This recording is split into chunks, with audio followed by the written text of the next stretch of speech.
Salt for souls ஊழியம் தேவராஜ்யத்தை உலகெங்கும் கட்டி எழுப்ப அநேக சுகமளிக்கும் கூட்டங்கள் நடத்தி ஆவிக்குரிய ஆசீர்வாதங்களை கொடுத்து கொண்டிருக்கிறது. சால்ட் ஃபார் சோல்ஸ் ஊழியம் இந்தியா மற்றும் இலங்கையில் ஆதரவற்ற குழந்தைகள் இல்லங்களை ஆதரித்து அவர்களுக்கு தேவையான அனைத்து விதமான உதவிகளையும் வழங்கி வருகிறது. அன்புள்ள போதகரே நிகழ்ச்சிக்கு உங்கள் எல்லோரையும் சந்தோஷத்தோடு வரவேற்கிறோம். இயேசுவின் நாமத்தில் நாங்கள் இன்னைக்கு ஆவலாக இருக்கிறோம். கர்த்தர் உங்களோடு பேசுவார்ன்னு சொல்லி, அது மட்டுமில்லை நாங்கள் ஆராதிக்கிற வேலையிலையும் அவர் அற்புதம் செய்வார். ஆமென். ஆமென். அன்புள்ள போதகர்னு சொல்லும் பொழுது எங்களோட வாழ்க்கையில எதை குறித்து நாங்கள் சொல்லலாம்? அன்புள்ள போதகரே, எனக்கு ஒரு பாட்டு ஞாபகம் வருது, கர்த்தர் எங்களுக்கு கொடுத்த பாட்டு. அன்புள்ள போதகரே நினைவெல்லாம் உண்மைத்தானே, அன்புள்ள போதகரே நினைவெல்லாம் உம்மைத்தானே, நெஞ்செல்லாம் உம்மை பற்றி போற்றுதையா இயேசையா, கனவெல்லாம் உண்மையாக மாற்றுமையா இயேசையா. இந்த பாடல்ல சொல்லப்பட்டது போல கனவெல்லாம் உண்மையாக மாற்றும் என் இயேசையா. இதை நான் பாடும் பொழுது உணரக்கூடியதாக இருக்குது. அநேகர் இந்த நேரத்தில் இந்த நிகழ்ச்சியை பார்த்து கொண்டிருப்பீங்க. உங்களோட உள்ளங்களில் தோணும், ஆண்டவரே என் வாழ்க்கையில் எத்தனையோ கனவுகள், எத்தனையோ கனவின் வழியாக நான் வந்திருக்கிறேன், இதை நான் இப்படி செய்யணும், பரிசுத்தமான ஒரு வாழ்க்கை வாழணும், கர்த்தருக்கு பிரியமான ஒரு வாழ்க்கை வாழணும், என் வாழ்க்கையில் நான் இப்படிப்பட்ட காரியங்களை செய்யணும்னு சொல்லி நீங்கள் அநேகர் உங்களோட வாழ்க்கையில் ஒரு கனவுகள் இருந்திருக்கும். ஆனாலும் தேவன் உங்களை பார்த்து சொல்லுகிறார், இந்த நாளிலே உங்களுடைய கனவுகளை, கர்த்தருக்குள்ளான அந்த கனவுகள் ஒவ்வொன்றையும் கர்த்தர் நாட்களிலே வரும்பொழுது நிறைவேற்றுவார். அவருடைய பாதத்தில் அமர்ந்திருக்கும்படியாக கர்த்தர் இந்த காலை நேரத்தில் உங்கள் அனைவரோடும் கூட அவர் பேசுகிறார். ஹல்லேலூயா. மனிதர்கள் சில நேரம் உங்களை தள்ளி இருக்கலாம், உற்றார் உறவினர் கூட உங்களை விட்டு போயிருக்கலாம். நீங்கள் தனிமையில் இருக்கும் பொழுது நீங்கள் சொல்லலாம், ஆண்டவரே நீங்கள் அன்புள்ள போதகரே எனக்குள்ளே வாங்கப்பா, ஏசப்பா என்னோடு பேசுங்கப்பான்னு சொல்லி நீங்கள் கீழ்ப்படியலாம். கர்த்தருக்கு கீழ்ப்படுகிறது தான் அவர் விரும்புகிறார். உங்களுக்கு தெரியுமா, வேதவசனத்தில் நாங்கள் பார்க்குறோம், இயேசுவே உங்களை நேசிக்கிறேன்னு மனுஷங்க சொல்கிற நேரம் ஏசப்பா என்ன சொன்னார்? அவர் சொன்னார், நீ கீழ்ப்படுகிறது நேரம் அவங்க தான் என்னை ரொம்ப நேசிக்கிறாங்க. நாங்கள் நேசிக்கிறோம்னு சொல்கிறோம் பாருங்க. ஆண்டவர் சொல்கிறார், அவங்க எல்லாம் எனக்கு உண்மையாக நேசிக்கிறது. என்னை உண்மையாக நேசிக்கணும்னு சொன்னால்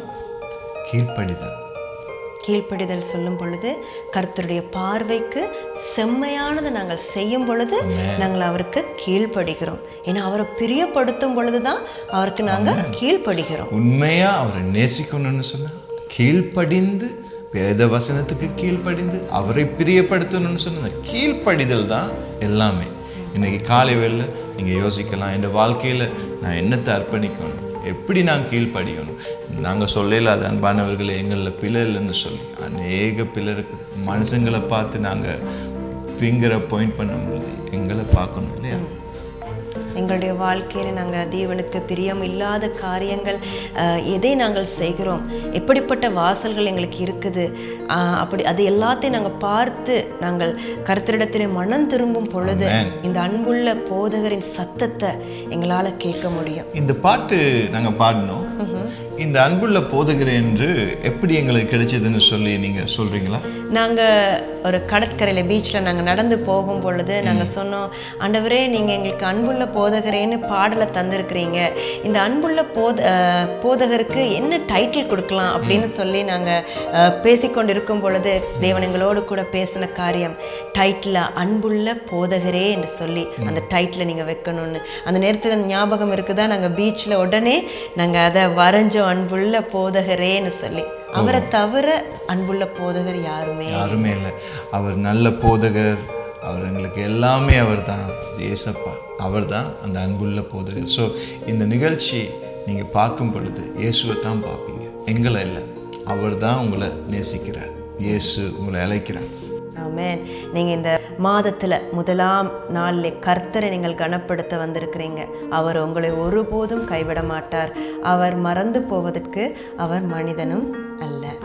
அவர் கட்டாயமா உங்களுடைய எல்லா வேண்டுதல்களுக்கும் அவர் நிச்சயமாக பதில் கொடுப்பார், செய்வார்.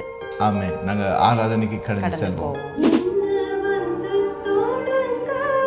இயேசு ராஜா இப்போ வந்து தோடுங்க, இயேசு ராஜா என்ன வந்து தோடுங்க, இயேசு ராஜா இப்போ வந்து தோடுங்க, இயேசு ராஜா.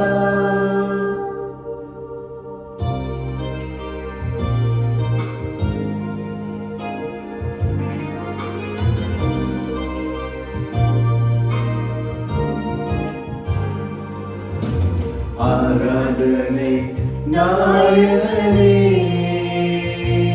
உங்க அன்புள்ள கரங்களா, ஆராதனை நாயகனே உங்க அன்புள்ள கரங்களா, என்ன வந்து தோடுங்க இயேசு ராஜா, இப்போ வந்து தோடுங்க இயேசு ராஜா, என்ன வந்து தோடுங்க இயேசு ராஜா, இப்போ வந்து தோடுங்க இயேசு ராஜா, உங்க அன்புள்ள கரத்தினால் என்னை தோடுங்க, உங்க அற்புத கரத்தினால் என்னை தோடுங்க, உங்க அன்புள்ள கரத்தினால் என்னை தோடுங்க, உங்க அற்புத கரத்தினால் என்னை தோடுங்க. வரவேண்டும் தூய ஆவியே, உம்முடைய ஆவியின் கனிகளால் எங்களை நிரப்புங்கப்பா, உம்முடைய ஆவியின் அபிஷேகத்தால இன்று எங்களை நிரப்புங்கப்பா இயேசப்பா.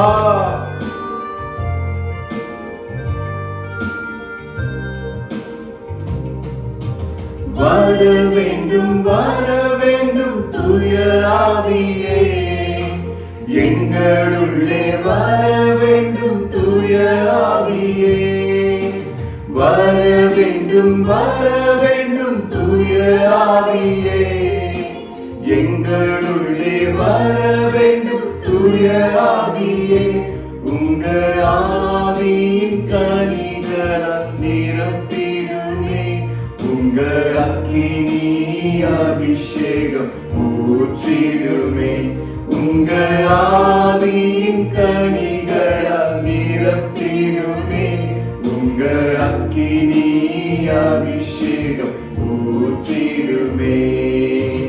ஆராதனை நாயகனே உங்க அன்புள்ள கரங்களா.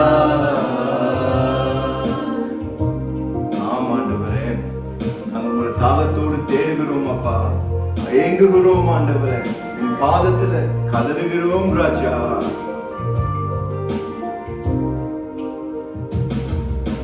தாகத்தை தீர்க்கும் ஜீவநதியே, வற்றாத நீரூற்றாய் வாரும் ஐயா, தாகத்தை தீர்க்கும் ஜீவநதியே, வற்றாத நீரூற்றாய் வாரும் ஐயா, ஏங்குகிறேன் உங்க பிரசன்னத்துக்காய், ஏங்குகிறேன் உங்க பிரசன்னத்துக்காய், வாஞ்சிக்கிறேன் உங்க சமூகத்திலே, வாஞ்சிக்கிறேன் உங்க சமூகத்திலே. ஆராதனை நாயகனே உங்க அன்புள்ள கரங்களா, ஆராதனை நாயகனே உங்க அன்புள்ள கரங்களா. என்னை வந்து தொடங்கப்பா ஆமாண்டவரே. ஆண்டவரே, இந்த நாளிலே கர்த்தாவே, இந்த அதிகாலை நேரத்திலே அப்பா உம்முடைய பாதம் அமர்ந்து சுவாமி என்னை வந்து தொடுங்க எஸ்ஸப்பான்னு கேட்கும் ஒவ்வொரு பிள்ளைகள் மீதும் ஆண்டவரே உம்முடைய ஆவியை ஊற்றும் ஆண்டவரே. உம்மை நோக்கி கதரும் கர்த்தாவே ஒவ்வொரு உள்ளங்களையும் கர்த்தாவே ஆவியானவர் நீர் தேற்றுவீராக. இயேசு கிறிஸ்துவின் நாமத்தினாலே ஆமென். Amen. Thank you, Daddy. Salt for Souls International Ministry.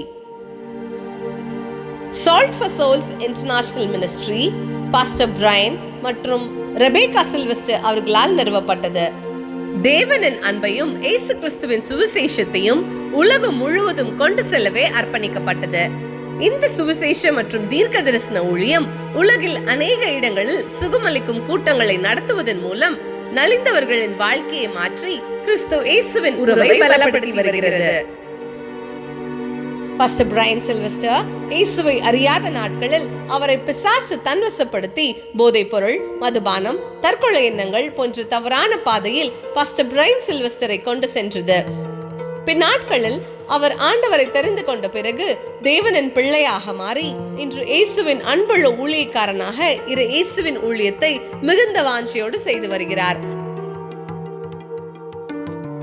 அதேபோல் அவருடைய மனைவி போதகர் ரெபேக்கா தன்னுடைய 13வது வயதிலிருந்தே இயேசுவுக்காக உண்மையாக சேவை செய்து வருகிறார். அவருடைய ஊழியத்தின் மூலமாக ஆண்டவரின் ஆசீர்வாதத்தை பலவீனப்பட்ட மக்களுக்கு பெற்று தருகிறார்.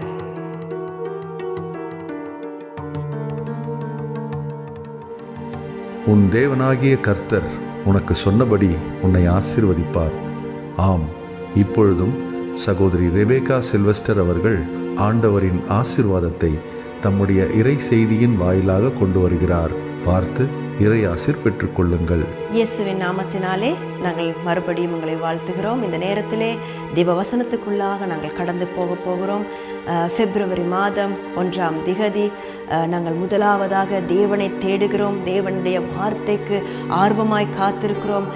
ஆண்டவருடைய வசனத்திலே சொல்லுகிறது, அவருடைய வசனத்திலே இரவும் பகலும் தியானமாய் இருக்கிற மனுஷன் பாக்கியவான். அப்படியானால் நாங்கள் தேவனுடைய வார்த்தையை நாங்கள் கேட்பது மாத்திரமல்ல, வாசிப்பது மாத்திரமல்ல, அவருடைய வார்த்தையை நாங்கள் இரவும் பகலும் எந்த நேரமும் எங்கே போனாலும் நாங்கள் அதை தியானித்து கொண்டே இருக்கும் பொழுது அவருடைய பாதத்திலே நாங்கள் பாக்கியவதியாக பாக்கியவான்களாக அவருடைய சமூகத்திலே காணப்படுகிறோம்.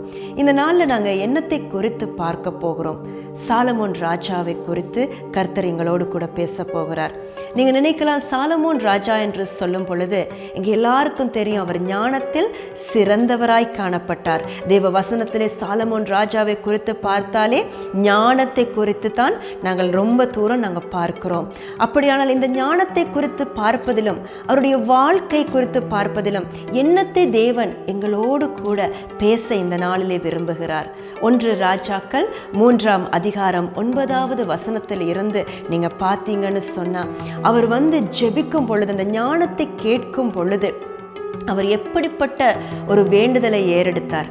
அது கர்த்தருடைய பார்வைக்கு ரொம்பவும் பிரியமானதாக இருந்தது. அவர் ஞானத்தை கேட்கும் பொழுது, ஆண்டவரே எனக்கு நீடிய ஆயுசை தாங்கப்பா, நான் ராஜரீகம் பண்ணுவதற்கு எனக்கு நீடிய ஆயுசு வேணும்ப்பா அப்படின்னு சொல்லி அவர் கேட்கல. எனக்கு ஐஸ்வர்யத்தை தாங்கப்பா, நான் ராஜாவா இருக்கிறேன், நான் இன்னும் மென்மேலும் ஐஸ்வர்யத்தில் நிறைந்தவனாய் காணப்பட வேண்டும்னு சொல்லி அவர் ஐஸ்வர்யத்தை கேட்கல தேவனிடத்திலிருந்து. அப்படி இல்லாட்டி ஒரு ராஜாவாக இருக்கும் பொழுது அநேகர் அவருக்கு விரோதமாக இருப்பாங்க. அநேக தேசங்கள், அநேக ராஜாக்கள் அவருக்கு விரோதமாக படையெடுத்து வருவாங்க. ஆனபடியினால ஆண்டவரே, அவங்கெல்லாம் அப்படி படையெடுக்க முயற்சி செய்யும் பொழுது அவங்கள நீங்கள் இப்படி செய்யணும் அப்படி செய்யணும்னு சொல்லி ஆண்டவரிடத்தில் அப்படிப்பட்ட ஒரு ஜெபத்தை அவர் ஏறெடுக்கவில்லை. இது கர்த்தருடைய பார்வைக்கு ரொம்பவும் பிரியமானதாக இருக்கிறது. எங்களுடைய வாழ்க்கையில் இந்த சின்ன காரியத்திலிருந்து நாங்கள் பார்ப்போம், நாங்கள் எப்படிப்பட்ட ஜெபத்தை தேவனிடத்தில் ஏறெடுக்கிறோம். எங்களுடைய ஜெபம் இன்றைக்கு எப்படிப்பட்டதாக இருக்கிறது? கர்த்தரிடத்தில் ஞானத்தை கேட்கிறோமா? கர்த்தாவே, பிறருக்கு ஆலோசனை சொல்லும்படியாக, என்னுடைய வாழ்க்கையிலே நான் தீர்மானங்களை எடுக்கும்படியாக, சரியான வழியிலே நான் போகும்படியாக எனக்கு உங்கள் ஞானம் வேணும்ப்பா, எனக்கு நீங்கள் தான் வேணும்ப்பா, நல்ல பங்காகிய இயேசு எனக்கு வேணும்னு சொல்லி நாங்கள் எத்தனை பேர் ஆர்வமோடு இதை போன்ற ஒரு விண்ணப்பத்தை தேவனிடத்திலே நாங்கள் ஏறெடுக்கிறோம்? அப்படி இல்லைன்னு சொன்ன, ஆண்டவரே என்னுடைய வேலை தடத்தில் எனக்கு உயர்வு வேண்டும், இல்லாட்டி நான் படிப்பில் பாஸ் பண்ணணும், இல்லாட்டி எனக்கு அதை தாங்க ஆண்டவரே, என்னுடைய ஐஸ்வர்யத்தை கூட்டுங்க ஆண்டவரே. அப்படிப்பட்ட ஒரு ஜெபமா நாங்கள் தேவனுடைய பாதத்தில் ஏறெடுக்கிறோம். தேவன் சொல்லுகிறார், நீ ராஜ்யத்தையும் நீதியையும் முதலாவதாக தேடும் பொழுது கர்த்தர் எல்லாவற்றையும் எங்களுக்கு கூட கொடுப்பார். நாங்கள் திருப்ப வசனத்துக்குள்ளே நாங்கள் திரும்பி போய் பார்ப்போம். ஸோ இந்த சாலமோன் ராஜா என்ன செய்கிறார்? இப்படிப்பட்ட ஞானத்தை விரும்பி தேவனிடத்திலே கேட்கும் பொழுது ஞானத்தை அவர் தேவனிடத்திலிருந்து பெற்றுக்கொள்ளுகிறார். இவர் பெற்றுக்கொண்டதன் பிறகாக நாங்கள் பார்க்கிறோம் வசனத்திலே, எல்லா தேசங்களும் கண்டு ஆச்சரியப்படும் அளவிற்கு தேவன் அபரிவிதமாய் அப்படிப்பட்ட ஒரு ஞானத்தை இவருக்குள்ளே கொடுத்திருக்கிறார். இவருடைய ஞானத்தை பார்த்து ராஜ ஸ்திரீகள், ராஜாக்கள் அவரிடத்தில் அவரை முகமுகமாய் காணும்படியாக அவரை தேடி வந்தார்கள். மற்றவர்கள் அவரை பார்த்து வியப்படையத்தக்கதான ஒரு ஞானத்தை தேவன் அவருக்கு கொடுத்திருந்தார். அவர் இந்த ஞானத்தின் ஆரம்பத்திலே அவர் ரொம்பவும் மனத்தாழ்மையுள்ள ஒரு ராஜாவாக காணப்பட்டார். அவர் எதிலுமே அவர் பெருமை பாராட்டவில்லை. அவர் எல்லாவற்றிலும் ஒரு மனத்தாழ்மையுள்ள ஒரு ராஜாவாக காணப்பட்டார். அவர் காலப்போக்கிலே அந்த ஆலயத்தை கட்டினதற்கு பின்பதாக ஒரு ஜெபத்தை அவர் ஏறெடுக்கிறார். எப்படிப்பட்ட ஜெபத்தை ஏறெடுக்கிறார்? ஆண்டவரே, இந்த ஆலயத்தை நோக்கி பார்க்கும் ஒவ்வொருவருடைய வாழ்க்கைக்கும் நீங்க மனதிறங்க வேண்டும். ஆண்டவரே, அவங்க இதை பார்த்து உம்மை கூப்பிடும் பொழுது நீர் ஆண்டவரே அவர்களுக்கு மனதிறங்க வேண்டும், மன்னிப்பு கொடுக்க வேண்டும் என்ற ஒரு ஹம்பிளான ஒரு மனத்தாழ்மையான ஒரு ஜெபத்தை தேவனிடத்திலே தன்னுடைய ஜனங்களுக்காக அவர் ஏறெடுக்கிற ஒரு மனிதனாக, ஒரு ராஜாவாக அவர் காணப்பட்டார். ஆனா இது அவருடைய வாழ்க்கையிலே ஆரம்ப காலமாயிருந்தது.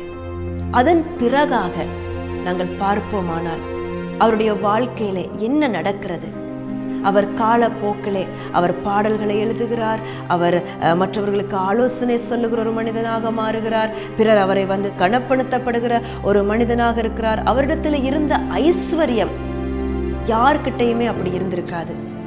எந்த ஒரு ராஜாவையும் அவர் உயிர் வாழும் நாட்களிலே அவருக்கு சரிக்கு சமானமாக வைக்கப்படவில்லை என்று நாங்கள் பார்க்கிறோம். அப்படி காணப்படவில்லை என்று பார்க்கிறோம். அப்படின்னு சொன்னா நீங்க நினைச்சு பாருங்க, எப்படிப்பட்ட ஒரு சம்பத்து நிறைந்தவராய், ஐஸ்வர்யம் நிறைந்தவராய், ஞானம் நிறைந்தவராய், எதிலுமே ஒரு குறைவும் இல்லாமல் அவர் காணப்பட்டார். இன்றைக்கு உங்களுடைய வாழ்க்கையில கூட நீங்க அநேக காரியங்கள் ஐஸ்வர்யத்தை பெற்றிருப்பீங்க, ஞானம் உள்ளவர்களாயிருப்பீங்க. கர்த்தர் உங்களுக்கு அநேக காரியங்களை உங்களுடைய வாழ்க்கையிலே செய்து வந்திருப்பார். அப்படிப்பட்ட ஒரு வாழ்க்கை நீங்க இன்றைக்கு வாழ்ந்து கொண்டிருக்கலாம். ஆனால் காலப்போக்கிலே சாலமோன் ராஜாவை பார்க்கும் பொழுது தேவன் அவரோடு கூட 2 தடவை தரிசனங்களிலே பேசுகிறார். ஏன் தேவன் பேசுகிறார்? அவர் காலப்போக்கிலே அவருடைய வாழ்க்கை ஒரு பாவத்துக்குள்ளாக கடந்து செல்கிறது. அந்நிய ஸ்திரீகளோடு அவர் தொடர்பிலே வைத்துக் கொள்ளுகிறார். அவர் பாவத்துக்குள்ளான செயல்களிலே ஈடுபடுகிறார். அந்த நேரத்திலே தேவன் அவரோடு கூட இடைப்பட்டு அவரோடு பேசி சொல்லுகிறார், இந்த காரியத்தில் நீ இடைப்படக்கூடாது.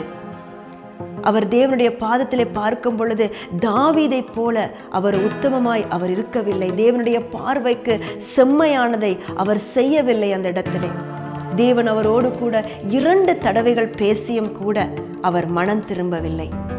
இன்றைக்கு தேவன் உங்களுக்கு எத்தனை தடவை உங்களோடு பேசுகிறார்? தேவ வசனத்தின் ஊடாக, அவருடைய வார்த்தையின் ஊடாக அவர் உங்களோடு பேசுவார். தரிசனங்கள் ஊடாக உங்களோடு பேசுவார். கனவின் வழியாக உங்களோடு பேசுவார். ஊழியக்காரர்கள் ஊடாக அவர் உங்களோடு பேசுவார். இன்றைக்கு எத்தனை பேர் நாங்கள் அந்த சத்தத்தை கேட்டும் மனம் திரும்பி இருக்கிறோம்? இந்த காலை நேரத்தில் தேவன் உங்களை பார்த்து சொல்லுகிறார், என்னிடத்தில் நீ மனம் திரும்பும் பொழுது நீ அதிசயங்களை காணுவாய். நீ என் பார்வைக்கு செம்மையானதை செய்யும் பொழுது அடைப்பட்ட வாசல்கள் திறக்கப்படும். எங்களுடைய வாழ்க்கையில இப்படியே நாங்கள் சாலமோன் ராஜாவை பார்த்தோமானால் அவர் வந்து இப்படி பாவச் செயலில் ஈடுபட்டிருக்கும் பொழுது தேவன் என்ன செய்கிறார்? அவருக்கு ராஜ்ய பாரம் இருந்தது. அவருக்கு 12 கோத்திரங்கள். அவர் அவ்வளோ ஒரு பெரிய ஒரு ராஜாவாக காணப்பட்டார். ஆனால் காலப்போக்கிலே நாங்கள் இந்த இடத்துல நாங்கள் பார்ப்போமானால் 1 ராஜாக்கள் 8ஆம் அதிகாரம் 61வது வசனத்திலே பார்ப்போமானால், ஆதலால் இந்நாளில் இருக்கிறது போல நீங்கள் அவர் கட்டளைகளில் நடந்து அவர் கற்பனைகளை கைக்கொள்ள உங்கள் இருதயம் நம்முடைய தேவனாகிய கர்த்தரோடு உத்தமமாய் இருக்க கடவுது என்றார். இப்படி வார்த்தைகளை சொன்ன இந்த ராஜாவே இன்றைக்கு காலப்போக்கில் அவருடைய பாவ செயலின் நிமித்தம் கர்த்தருடைய சத்தத்துக்கு செவி கொடுக்காமல் போகிறார். கர்த்தர் கொடுத்த தரிசனங்களை அவர் செவி கொடுக்காமல் போகிறார். அவர் அதை கண்டுகொள்ளாமல் போகிறார். மனம் திரும்பாமல் வாழ்கிறார். அப்பொழுது தேவன் என்ன செய்கிறார்? அவரிடத்தில் இருந்த அந்த ராஜ்ய பாரத்தை அவர் எடுக்க போகிறார் கர்த்தர்.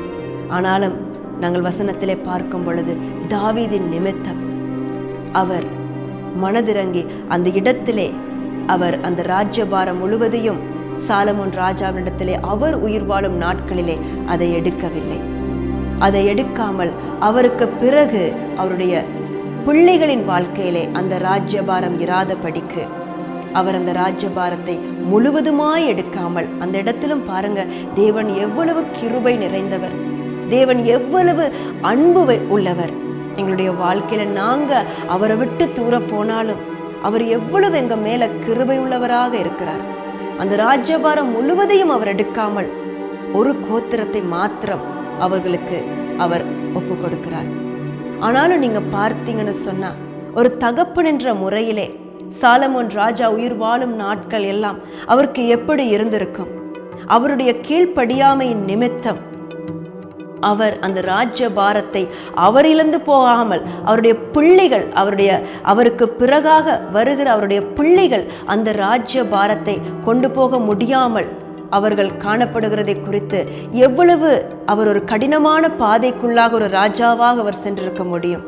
மனிதர்களுக்கு முன்பதாக எவ்வளவு ஒரு கடினமான பாதையிலே அவர் சென்றிருக்க முடியும்? அவருடைய உள்ளம் ஒவ்வொரு நாளும் எப்படி இருந்திருக்கும்? இன்றைக்கு கர்த்தர் உங்களோடு பேசும் ஒரு காரியம், கர்த்தருடைய பார்வைக்கு நீங்க செம்மையானதை செய்யும் பொழுது, அவருடைய வார்த்தைக்கு நீங்க கீழ்ப்படிந்து அவருடைய கட்டளைகளின் படி நீங்கள் நடக்கும் பொழுது, என்ன இந்த கட்டளைகள்? நாங்கள் பிறரை நேசிக்க வேண்டும், அன்பு காட்ட வேண்டும், மன்னிப்பு கொடுக்க வேண்டும், அவருடைய வார்த்தைக்குள்ளாக நாங்கள் நடக்க வேண்டும், அவருக்கு பார்வைக்கு பிரியமான காரியங்களை நாங்கள் செய்யும் பொழுது. தாவீதை பார்க்கும் பொழுது தாவீது பாவம் செய்தான். ஆனாலும் அதன் பிறகாக அவன் மனம் திரும்பும் பொழுது தேவனுடைய உள்ளத்திற்கு மிகவும் நெருக்கமான ஒரு தாசனாக மாறினான். இந்த நாளில் தேவன் உங்களோடு கூட இந்த அதிகாலை நேரத்தில் பேசிக் கொண்டிருக்கிறார். நீங்கள் மனம் திரும்பும் பொழுது, நீங்கள் உங்கள் மனம் திரும்புவதன் நிமித்தம் கர்த்தர் உங்களை மாத்திரமல்ல உங்கள் சந்ததியை கூட அவர் ஆசீர்வதிப்பார். நீங்கள் கர்த்தருடைய பார்வைக்கு செம்மையானதை செய்யும் பொழுது நினைத்து பாருங்க, சாலமோன் ராஜாவின் கீழ்ப்படியாத நிமித்தம் என்ன நடந்தது? அவருடைய சந்ததி அந்த சுதந்திரத்தை அடைய முடியாமல் போனது. ஆனபடினால் தேவன் இந்த காலை நேரத்தில் உங்களோடு கூட பேசுகிறார், தனிப்பட்ட ரீதியிலே பேசுகிறார்.